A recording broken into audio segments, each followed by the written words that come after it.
Hello, welcome to NJPW Puroresu Review. I am your co-host, Andre C. Over here is my co-host, Melba. How you doing, Melba?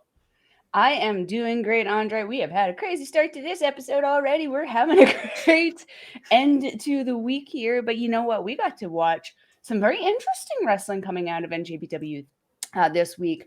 A lot of stuff and interesting stuff coming off the controversy of Kaito and Okada last week. But Yeah, before we get into that, Andre, how are you doing I'm this week? doing absolutely phenomenal. Again, early morning recording for us because I Mm-hmm. got to work this afternoon, so we can do a Shit, morning yeah. recording for once. So yeah, but I'm doing well. I've gotten to watch some great wrestling here. I'm starting to catch up on Stardom. We got Stardom to watch for an episode next week, and yeah, we got a lot of great content coming out for you. But like the show we're on, we're gonna be talking New Japan, and we're gonna talk the road to New Beginning Mm-hmm. Sapporo events. Mm-hmm. And there is actually 6 or 7 events, but only 2 are being televised.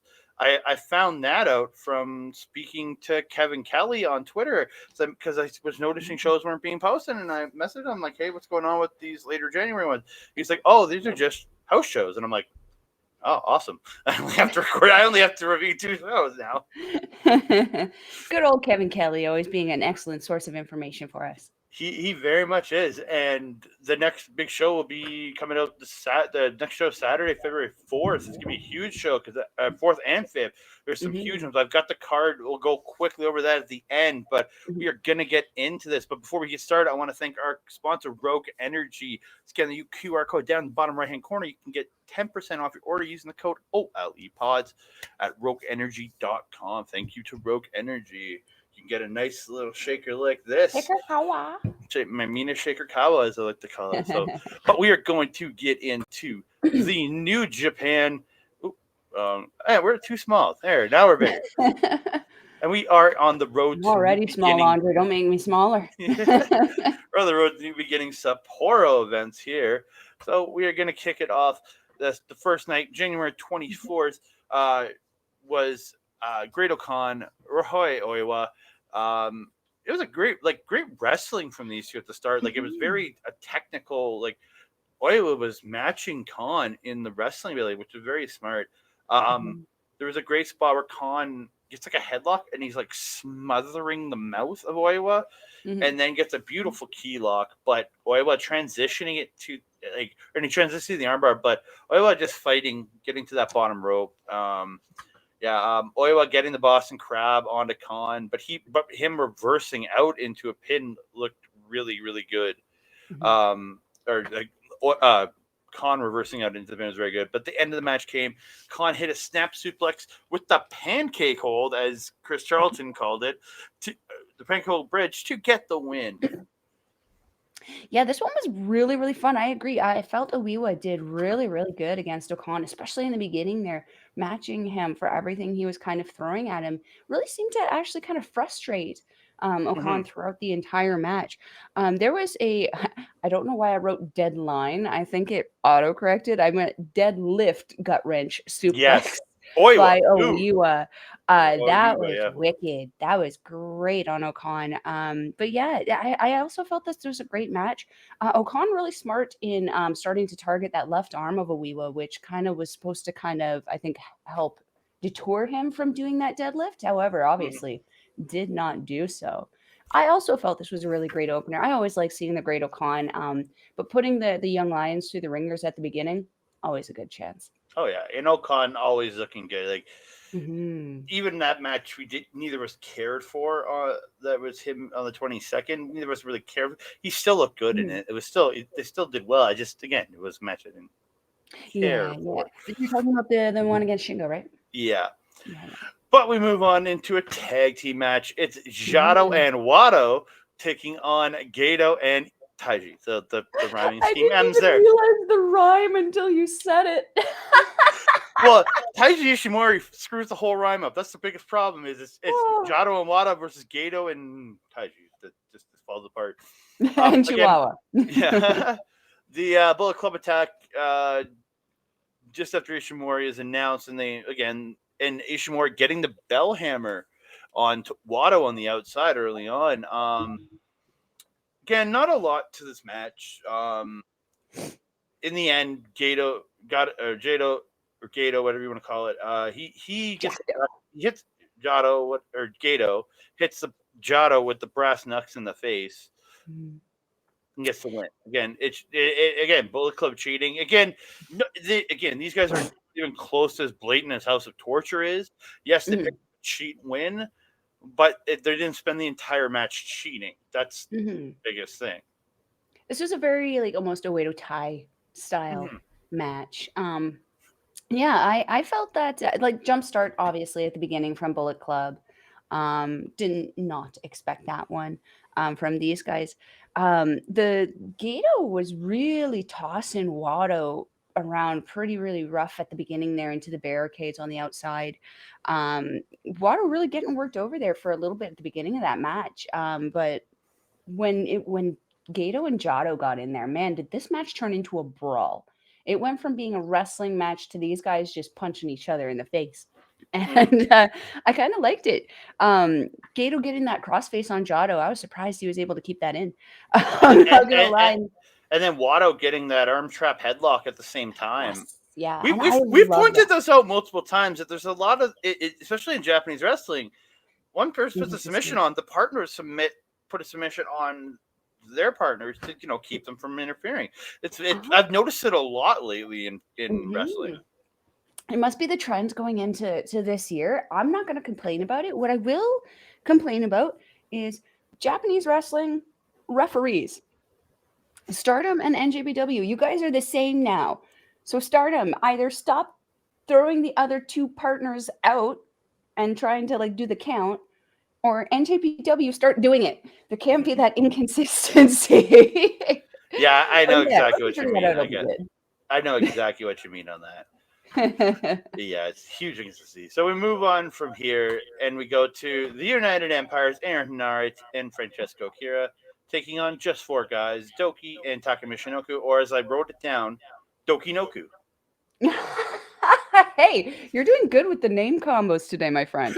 Yeah. Again, this is another one where I didn't take a lot of notes for. It was just a lot of like good back and forth.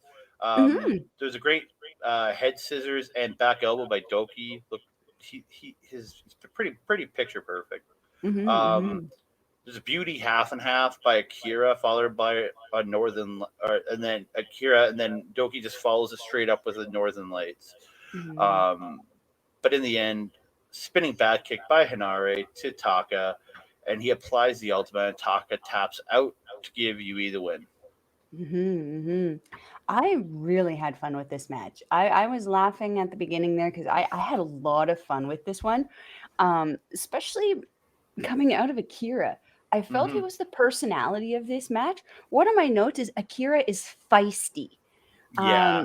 I just loved at the beginning point of the match there when him and Douki were having their exchange and Akira ends up on the floor and he's just sitting there yelling in Italian at him and then transitions into English. F you, Douki. F you, Douki. I'm like, oh, okay. We went there. And then I was like, wait, is he old enough to start swearing over there? He is. I think he's 22 now, 21, 22. So he is old enough to swear over there.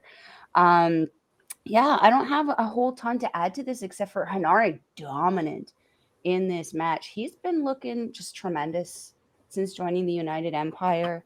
Really, really enjoyed this. That nailing, like his fist to the gut though. He doesn't even try to hide that. And the ref's just sitting there like, hey, you fisted the guy. And he's just like, yeah, I fisted the guy. So had to add a little joke in there for that one. But yeah, this one was fun. I really, really enjoyed this one.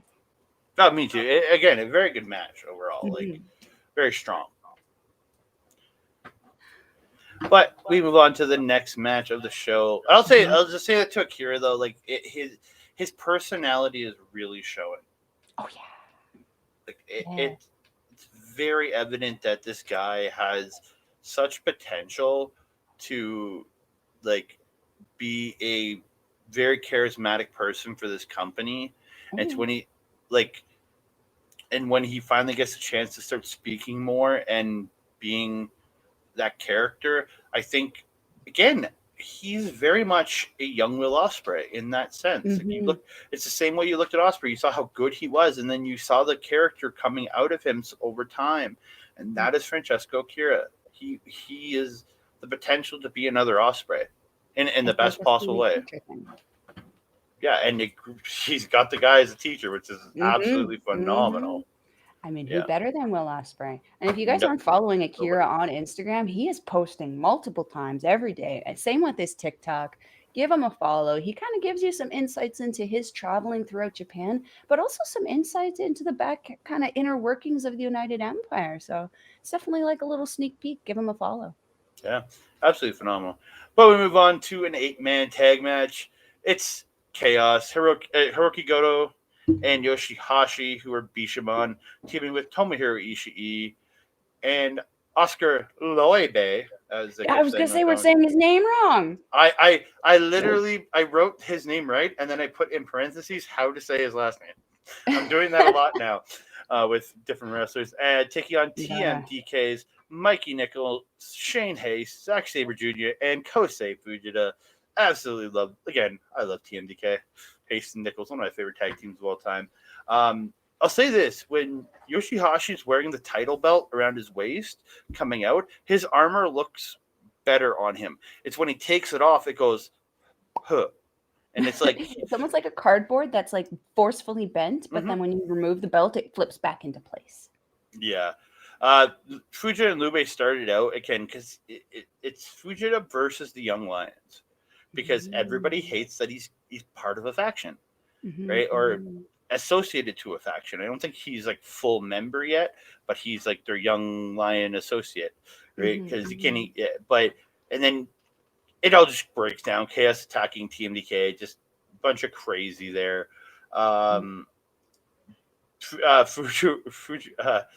Fujita and Sabre trading the heel hook on Leube. That was absolutely fun, and this is something that is going to keep going. We're going to talk about it on the January 21st. It's Sabre teaching them how to do heel hook, and then I think it was Hayes came in, went to do the heel hook, and just like started to do it, and then just like and just dropped it. It's not his thing. It's I not thought his thing. I found it absolutely hilarious that he tries. It's like screw it and just drops it. I loved it. I mean, living Ishii, up to his name. I'll say this: Ishii and Sabre's chemistry is bonkers, and it makes me so excited for February 5th. And that TV title match, it's 15 minutes, but that's gonna be 15 amazing minutes, and I cannot wait for that because there's a chopping exchange these two have, and they trade. Ishii has this backdrop suplex, and then they just go back into trading kicks, and another chopping exchange. It was so good. Like these Mhm, guys are so phenomenal together, and I cannot wait to see mhm. that match. And then end of the match, Sabre and Fujita are double teaming Ishii, with Fujita getting two really close pins on Ishii, but Ishii ends up hitting a huge German suplex, applies the Boston Crab to Fujita, and then sits right down in it, and Fujita taps out. But an absolutely phenomenal match. Mhm. Mhm. You got a lot of what I said in there, but what I will add is the drop kick that Fujita got off on Leube at the beginning there, sending Leube out to the Mm. outside where he was we got to remember Leube is huge. He's very, very tall. He dwarfed everybody in the ring. He almost dwarfed Shane Hayes. And Shane Hayes is Mm-hmm. a big guy. Mm-hmm. Fujita showing a Kevin Knight-esque style athleticism, catching Leube right in the chest. That was great. The other thing I wanted to say is Zack Sabre Jr.'s freaking kicks on Ishii Mm. there were absolutely brutal. He was throwing those as hard as he could, and I absolutely loved the noise coming off of them. You almost thought that he would like almost like hit Ishii in the back and like his neck would actually extend. Never know.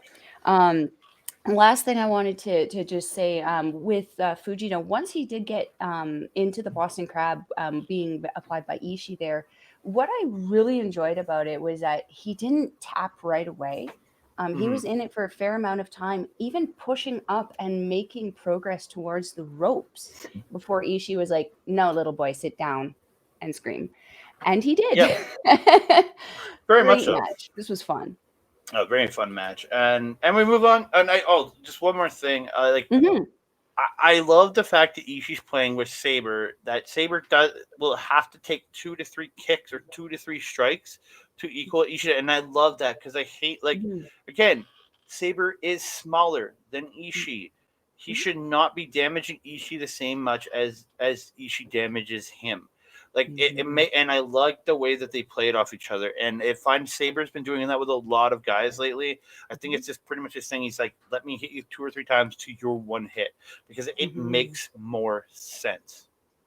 I have to agree, and we actually see another example of this that I wrote down, I believe, in the next show. Mhm. Like when he was against Narita, I can they're similar frames, so Yeah. 1 to 1 that's fine. But when you're going up against an Ishii, he should be Mhm. having to hit him 3 times, equal what that one smack from Ishii means, and that's what I 100%. really love. That's why I'm so excited for that match. 100%. It's going to be a brawl. Yeah. So next up is a tag team match: Hiroshi Tanahashi, Hiroshi Tenzan, taking on Bullet Club's El Phantasmo and Kenta. Again, I don't have a lot of notes for this one. It's a good back and forth. Kenta and Tana really working towards, I think, their February 11th match, or is it Correct. Yeah. on one of this weekend matches? I can't remember. Um, but a very good. Tenzan and Phantasmo just kind of going back and forth with their little stuff. Mel's getting messages as we do the show. I could hear it. I know. It's like, leave me alone, please leave me alone. But yeah, really good like back and forth. Just the back rakes from Bullet Club, and I'll say this over and over, just so over the top. Just Dermis Destroyer, is that what they call them, or are they just the yeah, back rates now? they're just that back rake, Durst, whatever you want to call it. It's just so over the top with some of the things. I'm going to point out a special one on Mhm. the next night's match, but Mhm. it's just so over the top. Did make a note. I thought Tenzon lost the rights to do the Mongolian chops to Great Khan. Yes, they were discussing this on commentary. Yeah. I can't remember if it was this night or the next night. I think it might have actually been the next night. But depending on where it is, that he has lost rights to I believe it was the Mongolian chops. However, he still has rights to the cork and clubs. He still has rights. They had a couple other ones in like Osaka, something else. You know, it's for someone who likes marketing and stuff like that, it's a slippery slope, to say the Very, least. very Yeah. much so. But yeah, end of But this then match. again, what could Tenzon do if he didn't have the Mongolian jumps? Yeah. Certainly not a brain buster. End of the match, ELP gets a roll up for 2 and then hits sudden death super kick on Tenzon to get the win. After the match, Mhm, Kenta did attack Tana with the bell hammer on mhm. the floor and then beats up. No, it wasn't Oiwa. It was the dude with the crazy hair wrestling the next night. Nakashima. Nakashima. I wrote Oiwa, but I realized it wasn't him. After it's Nakashima, The one with but the nice hair. Nakashima starts breaking up, so he starts hitting him with the bell hammer. It was pretty funny. Yeah. Oh my goodness. See, this what the what got me and made me in like I enjoy this match just in general because I really really enjoy Kenta and I really really enjoy the comedy that ELP always brings to his matches regardless if they're a very serious match or if they're not a very serious match. The Purple Nurple battle with Hiroshi Tanahashi kind of gave me life. I really enjoyed it. Um kind of made the whole thing for me and again just had me in stitches for the rest of the match because like how funny is it to watch two grown men sitting there arguing about who's going to twist whose nip. Mm. It's just a very interesting spot in there. The sudden death has seems to be something that ELP is starting to rely upon again. Yeah. um, yeah, definitely enjoying that. I like to see the evolution of going from like a move to favoring a move to favoring a different move. Mm. But yeah, I'm very excited to see the kind of fallout between this, how it affects Tanahashi and Kenta's match in the future. Yeah.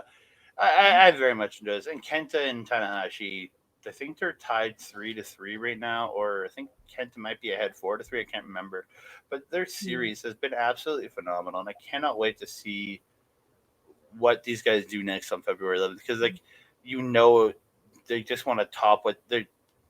I'm scared that they're going to try and top what they did at Wrestle Kingdom last year, and that was insanity. So Yeah. gonna be nuts. But we move on into a tag team match. It is the team of Los Ingobernables de Japón, Bushi and Hiromu Takahashi taking on Ryusuke Taguchi and Yo, or as they call me, Yo Ass. What the fuck? I was having fun with this. I mean, I'm not gonna say it's not a good one because it was a good reaction, but like, whoa. I don't know how aggressively I want to announce that one. Yo ass. Now presenting Yo. Oh gosh, continue, sir. Continue. I gotta say, Bushi's mask looked absolutely phenomenal tonight. The color in it, and then the fuzzy fringe on it. Yes, the Oh my Taiji. god! Well, the overtop mask and then the mask rewarder in the match, Yeah. both absolutely gorgeous, man. Just like you can't. He always has the best mask, man. Even with T-Top, when T-Top was there, I still say most of Bushi's were better. Even though T-Toms are amazing, Bushi's were still usually better. But yeah, there's a spot where Bushi really loves to crotch Taguchi. Like he loves to hit him in the crotch. It just seems to be his thing. Like he got him on the ropes. He crotched him on the ropes, and then he pulled him to the corner and crotched him on the corner post. Like he really loves doing it. And then he did the butterfly lock thing where his butt's exposed, and Hiromu ends up slapping him in the ass to break it. Like what the? I mean, the funky weapon, right? You got to do what you got to do to disarm it. If that means taking the trigger, which would be the trigger, that would be the trigger to pull. Also, I could understand though. I mean, I think we got the answer as to why Bushi wanted to wreck Taguchi's balls so badly, and that was that mimicking thing that they were doing at the beginning there. I'd be pretty annoyed too. It was like, I'm the badass with the mask in the corner. You're the guy who does a Brazilian lap dance on people as a move, my guy. Sit down. Yeah, very much so. Yeah, I You thought hear the really noises he was making after after taking the, but he was kind of making that woo woo woo woo. I was like, what is that noise? Until Chris Charlton said that it was him, I had no idea what that was. I thought it was my neighbors. Your neighbors must be fun people, but at 10:30 p.m., that's not the noise I want to be hearing through a wall. But yeah, honestly, a very good junior heavyweight tag match is really what this was. A lot of fast-paced action, really good stuff. In the end, lung blower, and then the MX by Bushi to Taguchi to get the win. And then after the match, Hiromu and Yo on the outside, just like sitting really close and rubbing each other's chests. It was really weird. I mean, this is the kind of weird behavior I expect out of Yo at this point. But Hiromu too. Yeah, I was gonna say with Hiromu, probably not so much either. But was this in relation to their chop thing? Because they did have no, because it was after the match when they're both sitting, and then they were going this on each other's, going like that on touching each other's chests. It was really weird. Because I feel, was it some foreshadowing for the next night where they had that big chop off where one of them was it could be. I'm not sure. It just seemed really weird I don't know. in the situation. Yeah. I just knew that I was kind of I felt the same way. I was kind of like, what are you guys doing? But again, they're both kind of in that kind of interesting weird persona where it's like, did we really not expect that though? No, yeah, you're right. Also, just to note, while Bushi is on the screen, there were 2 Bushis in the crowd that night. 2 Bushis I saw. Gotta love Bushis. Gotta love all the Bushis. So we move on to the semi-main event of the evening. It's probably where I took the most notes. It's the United Empire's TJP and Will Ospreay taking on just 4 guys, Taiji and Yoshinobu Kanemaru. Now, Taiji and Ospreay trading those running boots at the start look just brutal. And then Ospreay getting the head scissors, and then Taiji catching the flying forearm attempt and then hits that dangerous backdrop. Dude, this just makes me more and more excited for their face off, man. These 2 are so good. Just the athleticism throughout, TJP, man, this guy is something else. It's weird to say he is the most experienced member of of United Empire. Like, Mhm. he's the veteran of that team. It's weird to say because I've never thought of TJP as a veteran up until he joined UE because he started so young. So I've always thought of him as a young wrestler, Mhm.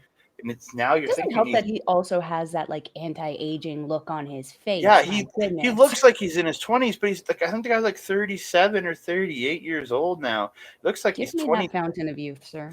He looks like he's 27, and just the speed, the power, everything. The tornado DDTs look absolutely beautiful. Mhm. It's just it's so smooth in everything they do, and he does. Same with Ospreay. Same with Taichi. Like his stuff is like it's not over the top and crazy, but it's more basic.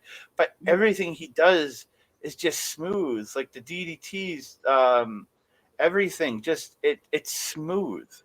Mhm. Mhm. And Kanemaru's that satellite DDT is absolutely phenomenal. And Yeah. but yeah, the end of this match, TJP distracts Kanemaru, who's on the second rope, and then as he jumps off, Will Ospreay hits like a super kick or hook kick Mhm. to Kanemaru, then just smashes him with a hidden blade in the back of the head and gets the win. And then Mhm. Ospreay and Taichi end up fighting after the match, and the Young Lions have to break it up. Mhm. But Mhm. yeah, Yeah, yeah. The Osprey and Taichi definitely setting up more for their feud. That was definitely more the focus in this one, but also mm, Kanemaru and I believe TJP. Douki and Kanemaru are going to be going after Akira and TJP's. on Um, the fifth, yeah, yeah, so setting up for this, and we'll see a little bit more in the next show. Also, what I want to say, because like I don't have a ton of notes on this one. I was very enamored by the match and what was going on. Um, what I will say about this one, I really, really enjoy this new follow-up kind of combo that Wasprey is doing with the hidden blade. It's always like something and then the hidden blade, but it's yeah, not like a long amount of time passes between it. It's like the thing happens and the hidden blade happens instantaneously, whether it's with TJP, whether it's on his own. I feel it's a really good evolution for the United Empire and for Will Ospreay because it's something that people aren't expecting. You know, once they get that hook kick, they're expecting to sit there dazed for a little bit, not immediately be cranked by yeah. a hidden blade. So I really feel that this is a really good step for the United Empire. And again, Will Ospreay in general, going into his feud with Taichi. I'm looking forward to that match. Oh, me too, very very much. Move on to the main event. Didn't change. But move on to the main event of the January 24th show. It's Chaos. Kazuchika Okada and Toriano teaming up with Shota Umino, Mhm. taking on LAJ's Sanada, Shingo Takagi, and Tetsuya Naito. Yano is the greatest thing to ever happen in professional wrestling. I know I've shit on him before, but when he's in there with Sanada trying to put a paradise lock on and just Mhm. not do it, it's literally one of the most simple holds you could ever put on a person. But But Yano Chase just still hasn't done it either, and Chase is a really smart wrestler. I know, but it's just hilarious, and I find it so goddamn funny to see him fail on it, and then they go to so Sonata goes to do the corner pad removal afterwards, and he can't do the corner pad removal. Like he's having trouble with it. It's funny to see the back and forth and how Mm, he's having trouble with the others kind of niche. thing. It was Yeah. quite. It was really quite funny. And then he ends up, and then Yano pulled one off. So he puts Yano in the Paradise Lock and used the corner pad that Yano pulled to literally crank him in the ass to unlock the Paradise Lock. Absolutely hilarious. There's a spot in there, Okada, that air raid crash neck breaker, where he has the guy up and then drives him into his knee. Hmm. Brutal. Absolute, absolutely phenomenal. I Hmm. like it. Always looks so good. Um, Hmm. dude, like Umino dodging that there was a dodge a springboard splash by Sonata, then he captures him and just tosses him over his head with that exploder suplex. Hmm. Yeah. Oh Oof. dude, it so Brutal. good. So good. In the end, Sonata goes to roll up Umino for two, but he kicks out and Umino gets the pop-up uppercut and he hits the Death Rider onto Hmm. Sonata, gets the win. Big like really pushing this guy because he's going to be taking on Naito. You got to Mhm. really build this guy because you can't make him like not be taking the. He needs to get the pins in these matches because he needs to look strong going into night facing that. I think that's on the 11th. I think, or is that no? Maybe it's on the 5th. I can't remember which date it's I on. don't remember either. I And have a it's couple not of like feature Kevin matches. and Chris didn't mention it on commentary, right? Yeah. And then after the match, Umino saying he promises to make a paradigm shift in New Japan Mhm. in 2023, so don't lose sight of him. So I think that means he's going to bring Jon Moxley back to to Japan proper. I mean, it would make sense. I mean, AEW and NJPW to have this like really nice relationship going right now, and Mm-hmm. especially with I always get the tournaments out of order. We just had the G1. G1. Yeah, like we have another tournament going in, so I would love to see a couple AEW guys come over and kind of supplement into Oh, that. like the New Japan Cup, yeah. Forgot Yeah, about that one, yeah. yeah. And then G1 in the summer. I would love to see Jon Moxley back, and I want to see Daniel Bryan in that so badly. Could we see Shooter Bryan also being Danielson, a sorry. first time entrant into that? That would be Oh, really exciting. Shooter will Yeah. be in the G1 this year. There's no way he's not. I'm very much excited to see where Shooter does go in Mm-hmm. NJPW, just to showcase him real quick at the end here, because he came in like after his excursion, everyone loves him, and he has just come out of the gun running. Mm-hmm. Coming into these amazing matches, he's looking like an athlete, he's performing like an athlete, he has the crowd captivated, he's gosh dang handsome. Like this is the future ace of this company. Couldn't be going up against a better test against Tetsuya Naito. Oh, 100%, 100%. Hmm. The absolutely phenomenal main event. And Hmm. so we move on to the January 25th show. Before we do that, I want to give one more shout out to our sponsor, Rogue Energy. QR code down the bottom right, and Mel's pointing to the right there. She's a little bit farther away from the code than usual. Use code OLEPODS for 10% off your order. And for everybody watching this video, please like, subscribe, comment down below. We always enjoy the comments from our fans. We've been trying to interact with everybody that sends a comment. We've been trying to respond back to you because we want to interact. That's what we want. Hmm. So yeah, please We like and like to talk subscribe. wrestling. Oh, very much so. So we move on to the January 25th show, and it is Osker Leube taking on Aaron Henare. Again, there's a bunch of these I didn't take a lot of notes for. Hmm. Again, it's house show tour. So like Hmm. Henare faking the stomp and then kicking him in the back and hitting the senton early on was great. And then one thing I'll say for Leube, the size is Wait a minute. amazing. He's got size, like it's that. But Yes. when he wants to flop around and sell, that's going to be this man's like. What makes this man a star is the fact, as a giant man, he is going to be able to sell for people. Most big men don't sell super well. Hmm. He will, because I can see it in him already. Way he was selling like the stomps, the Boston Crab, everything in this. He will like I'm not saying it's Shawn Michaels level selling, but for a big man, he's probably going to be the big man Shawn Michaels level seller. He's probably going to be that guy for big men because you don't see guys his size sell that well. Hmm. Yeah. Hmm. Um, Hopefully he can work with Fale a little bit, help him out with that. Also, Fale is also very, very good at that. oh, very much so. Mm. But yeah, there was a beautiful pop up into a knee strike by Henare. So good. But in Mm. the end, the roundhouse heel kick to the jaw of Leube gets Henare the win. The Young Lions literally dragged, like they had him over his shoulder, and his legs were just like they were He was literally jogging. He was they floating. literally drag carried him out of the arena. Mhm, mhm. Yeah.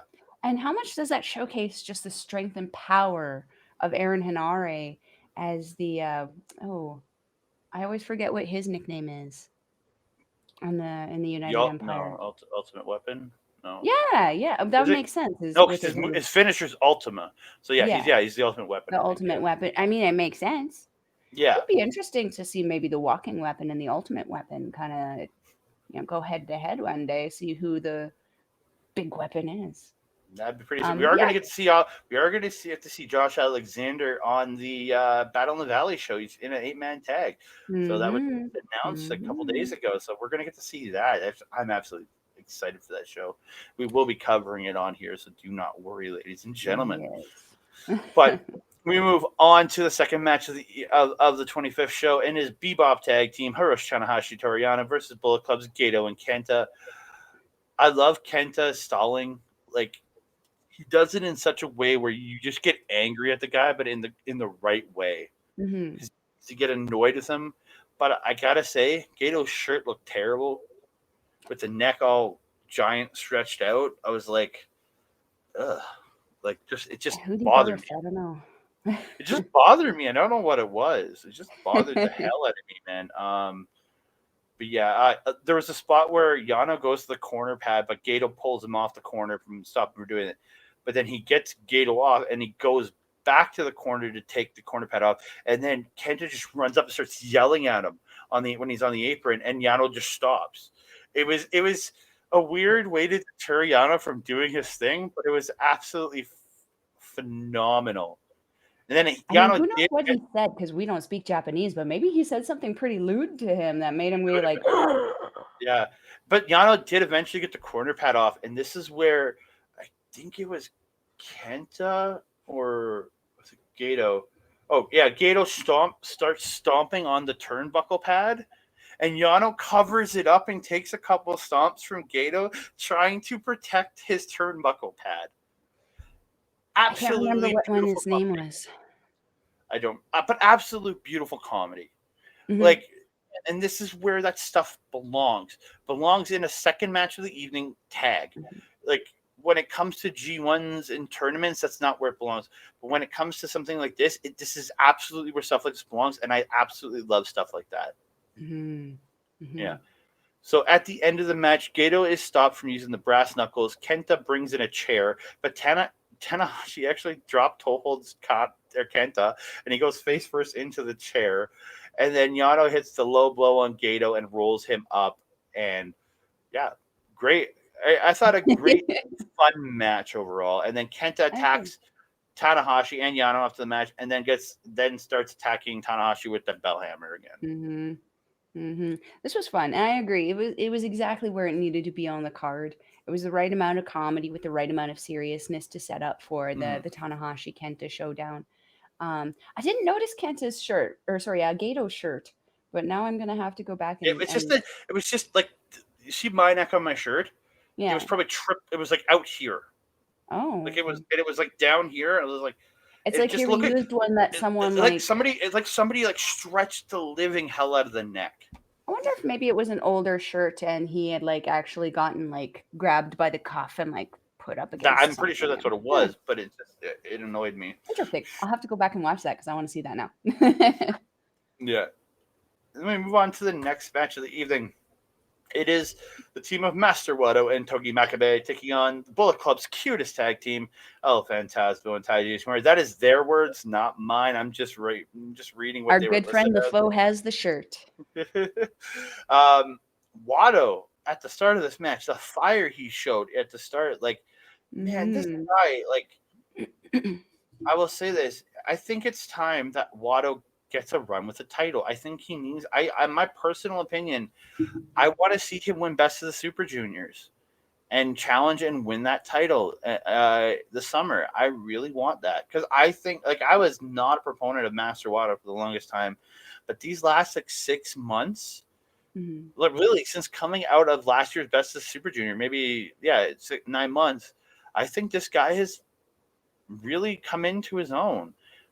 Like, he's dropped the Grand Master part and like that stuff, and he's just Master Wato. I think he needs to go back to being Kirai Hawato, or was it Kirai Hawato? Yeah, I think he needs to go back to that. But again, that's just a personal feeling. This is actually where I was thinking about the back rakes. Dude, they're absolutely ridiculous. And then the double team one where Taiji Ishimori is up on the second rope and comes off and goes and then comes down the back with it while Phantasmo's holding the opponent. Jesus, it's just so over the top. But again, they're using it in a spot, third match of the evening, and it's over the top and ridiculous, but it's in a third match of the card. It doesn't have to be a super serious thing. This isn't a big serious program. This is, you know what I mean? So, yeah. Makabe just ragdolling these guys when he's carrying them around because the rest of them are all, like, technically ELP's heavyweight now, but he's, like, just on the heavyweight. Like, you know what I mean? He's just Yeah. ragdolling these guys, man, just crazy. And then Phantasmo with a beautiful lion salt to Makabe there. But Makabe goes to the King Kong knee drop at the end. ELP rolls away, just rolls away. So Makabe comes down, comes over to pick him up, and this is where ELP hits the sudden death super kick and gets the. And again, that sudden death being a real big thing for ELP now. Do we see that maybe being a thing going forward for him in his next big match there?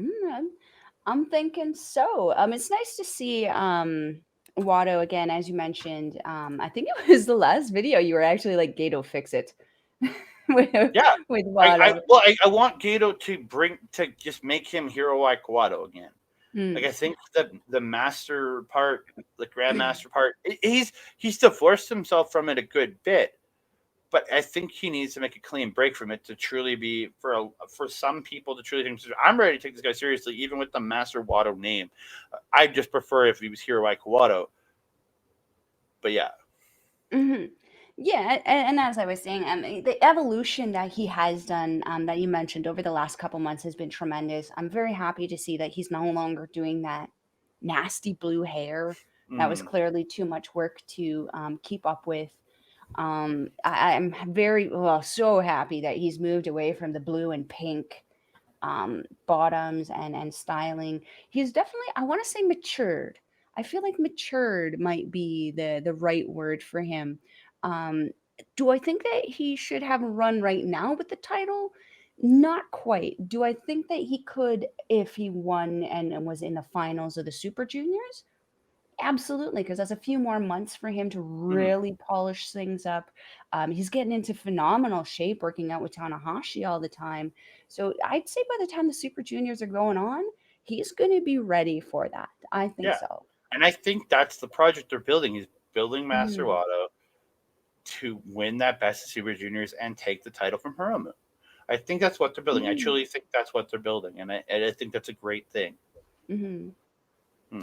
So that being said, we know who you think is going to retain over Yo and Hiromu. Yeah, I want Yo to win, but I see if I see Hiromu retaining. It's his first defense, so I don't see Mhm. the problem. I want Yo to win, but again, it's a personal feeling. We move on to the next match of the evening, and it is pretty much almost the same match from the night before. Sorry to say, Chaos Mhm. is for Goto, Tomohiro Ishii, and Yoshi-Hashi, and Yuto Nakashima taking on TMDK. The big thing here was, again, Nakashima and Fujita really Mhm. fighting at each other, and a lot of that. But again, very similar match in a lot of it throughout Mhm. throughout 7 people that were in it yesterday. A lot of good stuff from Nakashima too, but Mhm. again, very similar, not the same, but similar. Again, it's a Mhm. house show tour. But they were teaching Fujita a different move Yeah, today, or it was for this one. they were calling it double wrist lock, also known as the Kimura, Mhm. Mhm. or the key lock. Mhm. Yeah, I did very much like that. And again, Mhm. they're reteaching him, and then again, was it Nicholas came in and just said, screw it," and just Yes. didn't do it. Just said, "I'm not doing that." I It's liked not a it. style. Yeah, Not a I style. love that Hayes said no to the heel hook the day before, and it's Nicholas saying nah today. I really do like that. I Mhm. will gotta give props to Go to that wheel kick into the corner, and followed by the bulldog. Dude, it Mhm. looks so good. Oh, Goto. It's Yeah. Goto. Uh, Fujita getting a beautiful belly to belly suplex on Nakashima for 2, Mm. absolutely phenomenal. But the ending was what surprised me more than anything. Was Fujita and Sabre both locking Kimuras on both Ishii and Nakashima, and the two legal men are Fujita and Nakashima taps to Fujita. That's very, like, I understand Young Lions being on winning teams, but it's very rare that Young Lions get the win even over another Young Lion, unless it's in a Mhm. singles match or in a pure Young Lion match, and sometimes those just go to draws. Mhm. Mhm. So it was very surprising to see that. And then there's a big old brawl at the end, like Mhm. just Yeah, when they're crazy. setting up the picture. Yeah, and then Sabre working over Ishii's arm in there, and then was it Haste choking Yoshi-Hashi with Yoshi-Hashi's title belt? Yeah, yeah. Yeah, and then Yeah. they ended up was a T. Ishii chases TMDK up the Yes. entranceway and like fights into the Yeah. back of them, and then you have the rest of Chaos just chasing them into the back. And it continued. It continued as Kevin and Chris let us know on commentary. They were still fighting in the back into the next Hmm. match. And I don't know if you also caught on commentary at the beginning there when Chris and Kevin were mentioning Nakashima and Fujita. Apparently, yeah, Fujita's still a part of the Young Lion kind of thing. And the story they're working on right now is because he has joined TMDK, he's shirking on his duties at the dojo. So he's not doing the things that he's respectfully supposed to when going through the dojo system, which is causing this animosity between Fujita and Leube, Nakashima, and Mm. Oiwa. Um, it's very interesting, as you mentioned, that Fujita was able to get that submission over Nakashima, but how much does that speak to maybe the teachings of the submission magician there, Mr. Zack Sabre Jr.? Hmm. He's only had Fujita for how long? What, 3 weeks? Yeah, and he's turning him into quite the little technical wrestler. A little Japanese version of himself. I mean, how incredible is that? Hmm. It's absolutely phenomenal. Mhm, mhm, But we move on to the next match. It's the United mhm, Empire's Great Khan and TJP taking on just four guys: Taka Michinoku, Yoshinobu mhm. Kanemaru, otherwise known as Takanobu. I'm just making up the worst names at this point now. Oh, and I loved at the beginning of this one too, I don't know if you heard on commentary. I don't hear it often, but sometimes I hear it. Chris Charlton, all hailed Great Khan. I loved it. Oh yeah, Loved it. you gotta love that. There's a great quick little start from TJP and Kanemaru in Mhm, this, trading the holds and drop kicks, and mhm, it's just great back and forth. Um, TJP at one point inadvertently striking Great Khan on the apron, mhm, and then Kanemaru ends up sending TJP into Khan, sending him to the floor, and it was just like it was kind of really worked it. And then the big point of this match was Kanemaru and Taka working the knee of TJP. mhm, It was really working that knee, mhm, and yeah, that's what I say. Probably a good 75-80% of this match was them working that knee, mhm, and yeah. like there was a spot at the end where TJP goes for the plancha but missed, but Khan still gets the sheep killer on in the ring on Taka and gets the submission victory. But like he's Mhm. really selling that knee after the match. Mhm, mhm. And man, did Okan viciously put that sheep killer onto Taka. And Mhm. Taka, man, just the experience he has, he knows how to sell it so over the toply. I loved it. But yeah, TJP really like selling the knee brace or the knee pad was down, the boot was unlaced.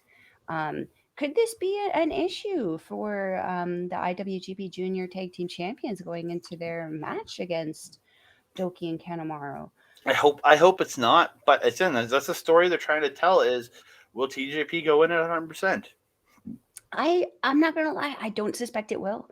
I feel that like I love Kanemaru and Doki and the pairing of them, but I just don't quite feel that they're ready to represent the tag division quite Hmm. yet as a team.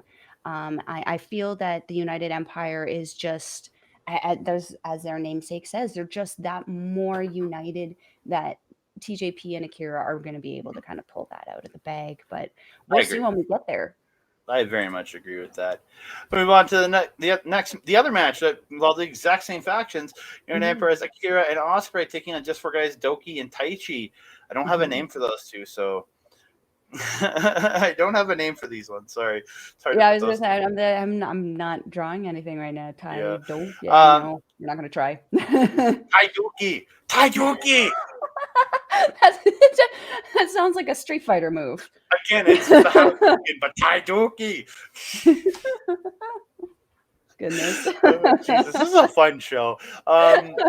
Again, a really good back and forth match. It was very much focused on Taichi and Osprey's Mhm, feud here is what a lot of this focused around. mhm, Really working Osprey's neck, like that's what again the focus. You always work Ospreay's neck. It's his weak point. It really is Mhm, because he's had neck mhm, problems in the past. But yeah, I didn't take honestly. It was again my favorite pro wrestler in the world, and I didn't really take a lot of notes here. It was just a lot of really great back and forth. yeah. Um, just a lot of really great athleticism. There's a couple spots where the Taichi chokes Ospreay with the microphone stand on the floor. There's a spot Mm, where Ospreay choked uh, Taichi with the microphone stand on the floor. I will say this that there was one spot where Douki got the Daybreaker. Gotta love it. I love that Daybreaker. It looks so mhm, good. mhm, There's a great spot. Osprey stops the suplex to the Luna, goes for the power bomb, but he gets like dragging Rana into a pin. But mhm, Akira in with that fireball knee strike to Doki to mhm, break the pin of absolute perfection of a breakup pin. mhm, mhm, End of the match though comes. Taichi goes for the power bomb. Akira slips out. Osprey hits the hook kick on him, and then sends Akira throwing drop kick into him in the corner. They mhm, saw to Doki, and then he lines him up, hits that hidden blade, and on Doki, and Osprey picks up the win mhm, again. mhm. Like that hidden blade it's as much as I love Stormbreaker, I think that's his. I gotta pull this out to crush somebody move. Where hidden blade is Mhm, his. I think that's gonna be the standard finish, and that Stormbreaker is going to be that special finish. mhm, mhm. Yeah, I feel like the hidden blade has become that trigger pin for him, that trigger ending for him when he's like, "Okay, I'm done. I need a break. I need a nappy nap. This is what we pull out." Um, Yeah. this was a really, really fun match for me. Something I noted, the Daybreaker you had mentioned. Obviously, that's one of my favorite moves that Doki Mhm. does. But as we had mentioned earlier, we got the Zack Sabre Jr., who is significantly smaller than Ishii. Having to feed 3 or 4 shots into Ishii to kind of get Ishii to kind of Mhm. react to Ishii's one shot to Zack Sabre Jr. That Daybreaker was a great example also. I mean, that's his finish. Mhm. But Zack Sabre Jr. or sorry, Will Ospreay, more a heavyweight than a junior like Doki. So it made sense to me that, even though Doki has put on a lot of muscle and has really bulked up in the last couple months, he's still not that heavyweight level to be able to pull off a Mhm. finish on a heavyweight. Um, I had a lot of fun with this match, especially like getting confused on who was in the ring for the United Empire. How much does Akira kind of look like just a minimized, like slightly smaller version of Will We Ospreay? said that And earlier. Yeah. seeing them next to each other, it was really evident. It just Will Ospreay's just like a slightly beefier version of Akira. And like at one point, I was The like, beards. The yeah, the beards. The beard, hair. It. everything, even their movement, the way they move, how they wrestle, it's They're tights. absolutely incredible. They're tights. Exactly. And it's so perfect. I loved it. I was actually amused by it. But and then how well they work together also. And seeing again, I have to relate back to their socials, seeing the camaraderie with them on their social medias. It's just absolutely hilarious to see how Well, this it team is so bonded. just with the socials, it feels like Big Brother, Little Brother is Yeah. what these two really feel like. Like that's Mhm, what it feels mhm, like to me is Big Brother, Little Brother. Yeah, and I say the same thing for Akira with TJP. It's Big Brother, Little Brother too. But mhm, I see it even more because it's like they look each other. They look like they look like they could be brothers. mhm, mhm. Yeah, Yeah, this was like a really, really fun match for me. I really, really enjoyed this one. yeah. Maybe Akira's not really Italian. He was just given to an Italian family when he's actually Osprey's long lost little brother. You never know. But keep talking in Italian because that language. We move on to the semi-main event of the evening. We're getting a little long here. It is Shota Umino and Tomoaki Hanma taking on Lij, Sanada, and Naito. Again, Mhm, very good match. Hanma, I think, showing that he still got something in the tank, but not mhm. a main event. I'm going to go after a title, something in the tank. Like he's Yeah, there. yeah, He's yeah. a very good support person for anybody in this company, and he shows that he 100%. can really do it. Naito ends up on the was it Naito's on the floor, and Umino does like a kick to Sonata, then comes running in for someone else and just does the flip into the Naito pose. I was like, "Oh, you cocky little shit!" Yeah. It was appropriate, though. It was an appropriate taunt for the time of the match. Yeah, but the end of the match comes with Hanma getting a clothesline to the back of the head of Naito, but Sonata comes in, hits a drop kick, and Naito scores a beautiful enziguri. Sonata hits a backdrop suplex, and Naito rolls over into the jackknife cover to get the win. Then after that, Naito hits Destino on Umino. After hitting him in the balls. Yes, and I know they're going to compete on the next few shows that are the house shows, but this is the last thing we see of these two is him putting Destino on Umino. So to me, that leaves me going, will Umino win and this? The pin. Sonata counting the pin after. Yeah, so it's like because like, Red Shoes Umino refused. But like, what is this foreshadowing? That's the real thing. So yeah. The couple things that I wanted to note in this one is, first of all, Naito getting back at Shota after the taunt on the inside there, throwing Shota into every barricade possible at ringside. It kind of bothered me because the focus was taken away from the incredible in-ring competition between Hamna and Sonata that was still happening while Shota Umino was being ping-ponged around the outside there. I felt that Sonata really, really wrestled smart in this match, particularly against Hamna. What I also really, really enjoyed was, oh goodness, afterwards. The ball shot, the laying him out, choking Red Shows Umino on the outside in front of the commentary. It's just Naito doing his mind messery that he's very, very good at. Are we seeing some foreshadowing? I do, especially looking in this photo. I mean, Shota's got the same hairstyle as Naito in this one. We're going to be seeing a battle of the new hotness and the old flame kind of in New Japan right now. I'm very excited for this match. I like that. I really like that little word. You're not the only one with the fun names today. Perfection. I move on to the main event of the evening. It's Chaos's Kazuchika Okada and Yo team up with Ryusuke Taguchi taking on Alleged's Bushi, Hiromu, and Takagi.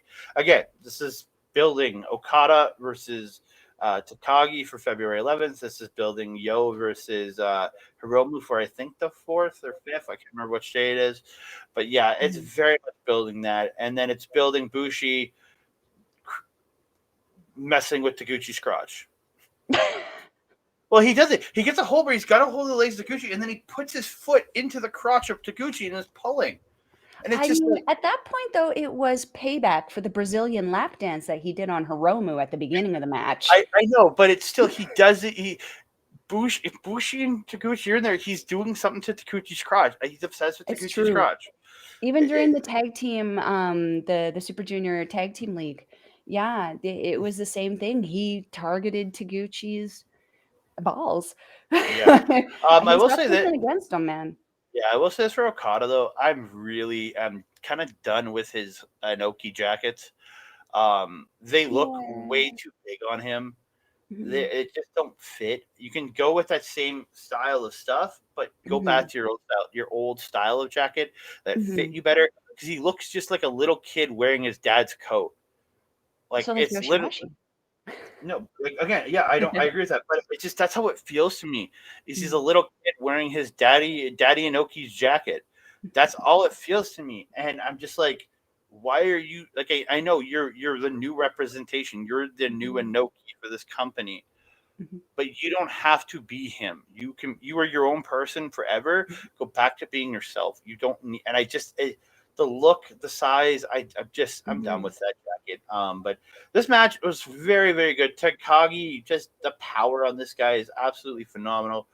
Okada just running wild, doing some crazy stuff, getting a flapjack. And yeah, it's A lot of great stuff. Okada with that drop again. That drop kick, it's second only to Kevin Knight Mhm. because Mhm. Kevin Knight's got a better drop kick in my opinion. The end of this match comes though. Yo hit Poison Rana's Hiromu. He Mhm. gets kicked in the head by Bushi, but comes back with a super kick of his own. Hits the DMV, which is a kneecap brainbuster. Then hits the direct drive, the butterfly DDT suplex, which is eerily similar to Shota Umino's Death Rider. Mm. Gets the win on Bushi here. So again, very very good match here. I absolutely loved it. Like a great way to Mm. cap off the show. I have to agree. Um, Shingo, yeah, as you mentioned, showing off that strength, really tossing around Okada, and almost like working off that kind of, I don't want to say pissiness, but it does seem to be a pissiness that Okada does seem to have and has had for the last couple shows. Um, Most likely because of the Kaido situation, but Shingo really was given it to Okada in this one. He had a wicked sliding lariat on Okada, just taking his head off. Mm-hmm. Amazing, amazing bout. Something that I wanted to go back to that you were saying with Okada's jacket. I was actually speaking to somebody, a good friend of mine, who also used to be a wrestler. His name is Ryan. He was saying the exact same thing. Looking at it from a world champion perspective, the outfit and the jacket, it's very plain. It Mm-hmm. doesn't say world champion. It kind of says, "Hi, I'm here," and I do have to Hi, I'm trying agree. to be my daddy. Yeah, it doesn't feel authentic to what it is that we know Mm, Okada is capable of presenting to us. yeah, So yeah, I'm hoping to see a little bit of an evolution of Okada in 2023 going forward here. yeah. Oh, and also just to throw out there, there were three Bushis in the crowd for this one, two gold and black and one silver and black. Gotta love the Bushis. Gotta love the Bushi! Bushis. So we are coming to the end of this show. I want to thank everybody that's watched the show. Please like, subscribe, comment below. We absolutely want to interact with you. The more likes and subscribes we get, the better it helps us through YouTube Mhm. and the comments. We just want to talk to you. We want to chat with you.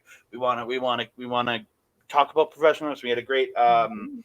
I don't have him up right now. I should have had him up. Give me a sec. He's a big commenter on our Stardom shows. Where is it? God damn it! Where the heck is Oh, it? yes.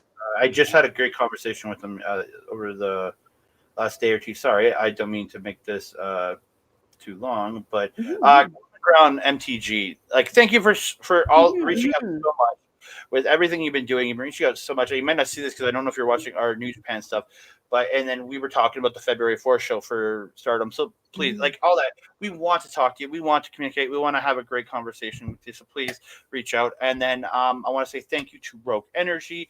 Again, 10% off your order using OLE code OLEPOD. Scan the QR code down the bottom. Go to rogueenergy.com. And the OLE Pods comes from our partnership with our good friends at our local establishment. I should put that stuff up on the screen. Twitch.tv/our local establishment. On Instagram and TikTok at OLE Podcast, and on YouTube.com/slash at our local establishment. And our other partner, our good buddy Mike the Ref. You want to support this man. He is absolutely phenomenal. You can check him out on YouTube.com/slash at Backbreaker Video, where you might be watching us. On Twitch.tv/, Mike the Ref, where he's got awesome, great streams going on, and youtube.com/, Backbreaker Gaming, where it's all his videos coming up from all his gaming streams. And if you are watching us on Backbreaker Video, please check out Andre and Melball Wrestling Talk on YouTube. And yeah, please check us out there. And if you're watching us there, please like and subscribe. Yes, my friend. And if we're looking to follow you on social media, where are we going to find you? On Twitter at That Canada Guy, Instagram at That Canada Dude, on Hive at That Canada Guy, and on Mastodon at That Canada Guy. And Andre, also throughout the week, where else can we find you on other channels and shows? Coming up soon, you're going to be able to find me on back on OLE with my good buddy Ol Ed, where we're going to be doing Marvel Talk on the weekend. That it's going to be the 18th or the 19th. We'll be doing a live stream, and then the show will be up on the OLE YouTube page afterwards for you to check out. We'll be talking Ant-Man and the Wasp: Quantum Mania. finally been starting to hear things about this. I am so excited for this. And if you're wanting to follow a Melball, you can do it on Twitter at Collins Melball, and you can do that on Instagram, Facebook, and Mastodon at Melball Collins. You can also catch me on our Facebook fan page there, Andre and Melball's Wrestling Talk. You can catch me on our local establishment every 2 weeks on my weekly bi-weekly episodic show Paramindful, where we talk all things spooky ooky-ish with my good friend Alex and my good friend Carl Carafel. You can also catch me on Our Ladies Wrestling Showcase with the beautiful Astrid Pizarro every couple of weeks, where we discuss everything all women's wrestling and showcase the ladies. So, my friend Andre, do we have anything else to say to the beautiful people before we sign off here? Thank you for tuning in. Excellent. Nice sentiment, my friend. So, that being said, I am your Mel Ball. That over there is your Andre. We will see you next time.